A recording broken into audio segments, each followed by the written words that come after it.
बालेश्वर रे वाकफ सुधार जनजागरण अभियान कर्मशाला अनुष्ठित।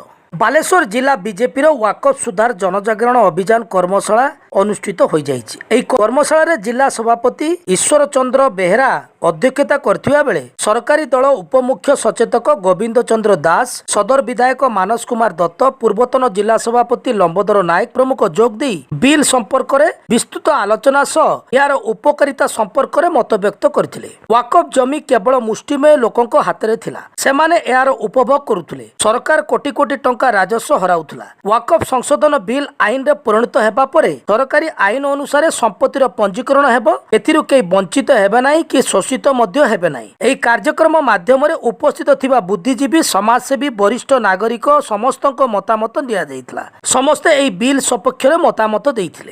यशस्वी नरेंद्र मोदी तांकर विचक्षण बुद्धि बल रे भारत वर्ष को परम व्यवसाय राष्ट्र परिणत करिया पई ये वाकफ बोर्ड बिल आनिचंती।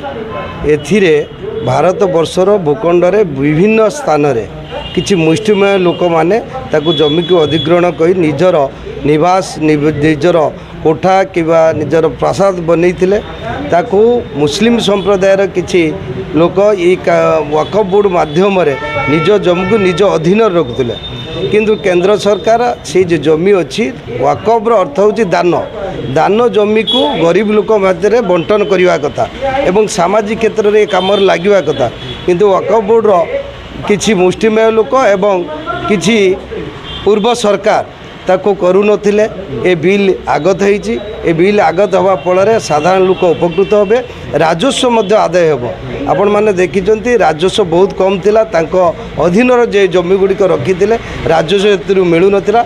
राजस्व निश्चित आगु बढ़िबो एवं केंद्र सरकार ए योजना रे विकसित भारत रे ए योजना जोड़ी हेबो।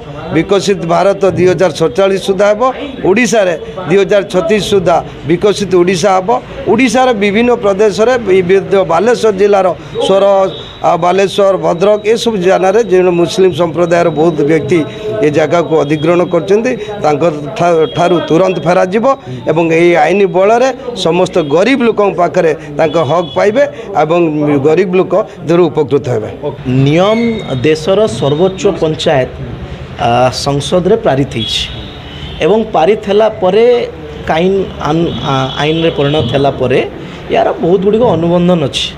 ये तार एमिटमेंट हेबो, तार बुक चैप्टर तैयारी हेबो। बुक चैप्टर तैयारी हैला परे ऑल जतिकी आमर भारतीय न्याय संहितार जतिकी न्यायधारा अच्छी से गुड़ारे सर्कुलर जारी हेबो। कलेक्टर को सर्कुलर आसीबो एवं आपण जो कहउचंती 1500 एकर ताहा 1500 एकर न ताटू ऊर्ध्व जतिकी केसेस होईची।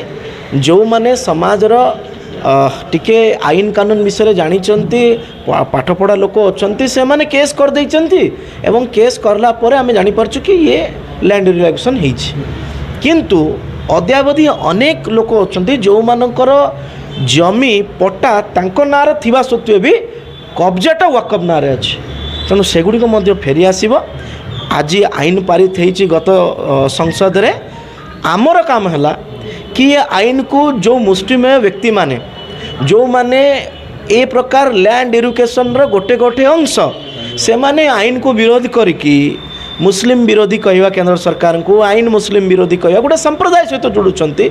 जो बाबद रे भारतीय जनता पार्टी आज जनजागरण आरंभ करिछि। साधारण लोकों को कहूची कि जो भाया मुस्लिम संप्रदायर महिला माने अत्याचारित होउतिले, तलाक तलाक तलाक कहीकि तलाक दे जाउथला, एई भली भाव रे वाकफ जो जमी रे हाथ मारिबो से जमी वाकफर ए प्रकार एकछत्रवाद शासन तो भारत वर्ष रे नहीं। तेणु याकू आमे जनजागरण करूचे एवं वाकफ को मध्य सुरक्षा दिया जाउची। एबे एबे ओडिशा सरकार दीर्घ 3 वर्ष हेबो कोविड पीरियड परे आपण माने जानी थिबे वाकफ रो एडमिनिस्ट्रेटर नथिले। एबे ओडिशा सरकार आमर सरोज तहसीलदार थिले ताकू वाकफ रो एडमिनिस्ट्रेटर नियुक्ति करचंती।